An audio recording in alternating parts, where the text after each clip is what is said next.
Hello everyone and welcome back to a new video. In this video, I'm going to show you guys how you can delete draft reels on Instagram.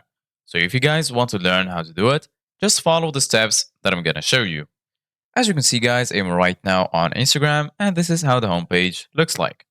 So right here in the bottom, as you can see guys, you're going to find all of the sections. Here you're going to find the home section, search, reels, etc.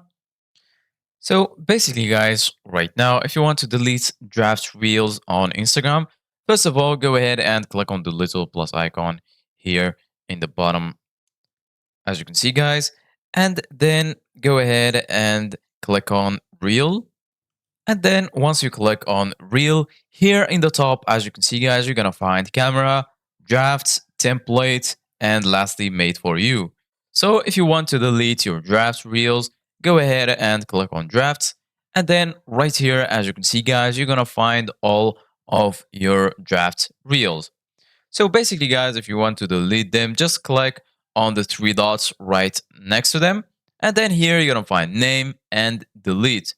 Go ahead and click on delete. And then they're going to ask you, are you sure you want to delete the drafts? If you are sure, go ahead and click on delete.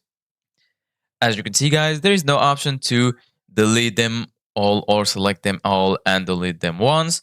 So you have to delete them one by one by keeping doing the same steps again and again. So clicking right here, delete and then confirm. And then we have this last one. And as you can see, guys, now we deleted all of the drafts right here on Instagram. So this is it, guys, for today's video. Don't forget to like, subscribe, and see you guys in the next video.